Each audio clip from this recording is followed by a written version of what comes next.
And today we are organising a tour called Tracing Multiculturalism, and it's a tour that we're doing with the United Teachers Platform.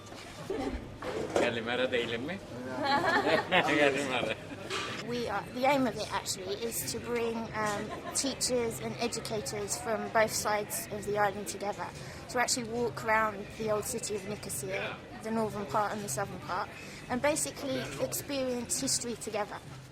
This place which is behind of me is the Armenian monastery.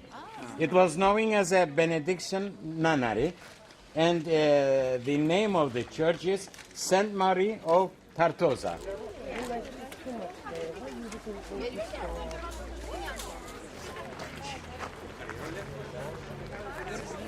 After the Ottoman conquest, the Latin churches were converted either into mosque or into something else, whereas the Greek Orthodox monuments remained, and also the Greek Orthodox Church gained some new privileges. So the Archbishop became Millet Pasha Ethnarchis. As we know that when the Venetians built the fortification walls of Nicosia, they have opened free entrance gate to Nicosia.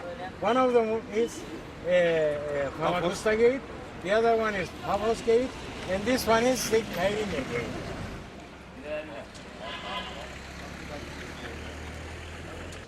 It was something that should be done more often, because it lets people get to know each other and see that they're human on both sides of the Green Line.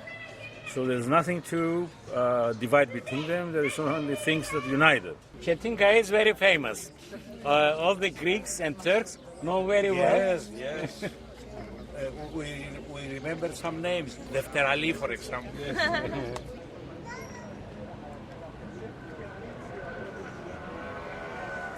This is Fani Romani Square.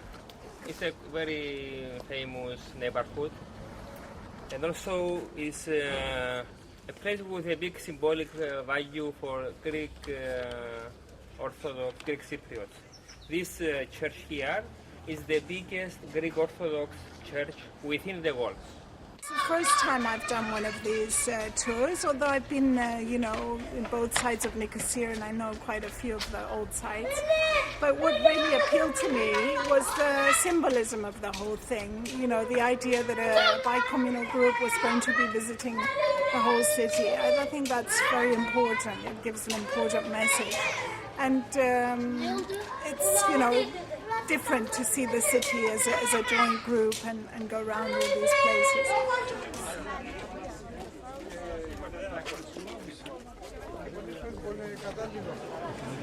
This building is a pure Ottoman building. It was built in 1577 by Sinan Pasha. Some of the researchers previously was saying that this place was built the first Pasha of Cyprus, Muzaffer Pasha, but lately we have discovered that this building was made Sinan Pasha to be able to get profit to Selimiye Mosque. Welcome, sir, welcome.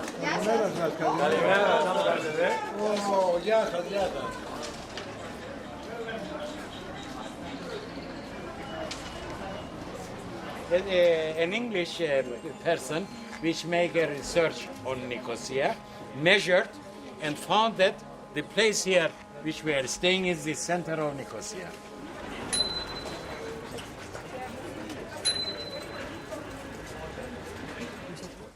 What is going there in the other side?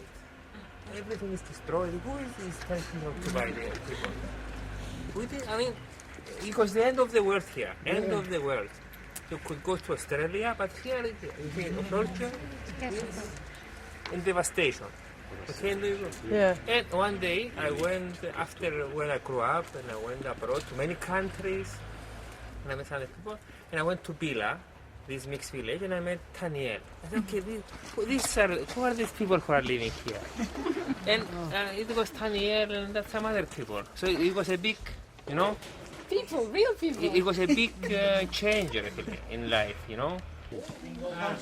The narrowest passage which we have seen In today. the whole city. Not the hammam.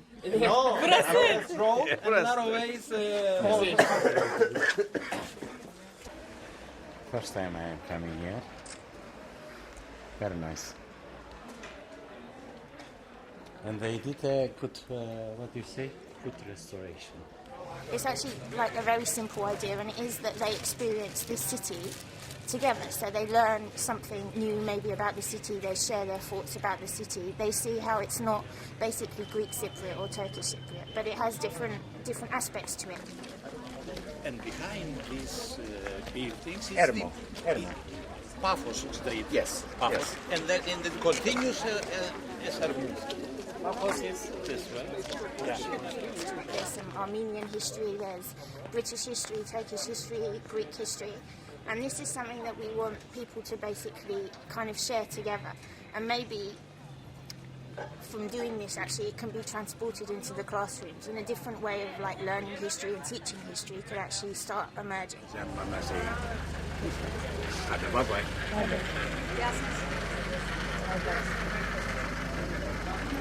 Bye bye.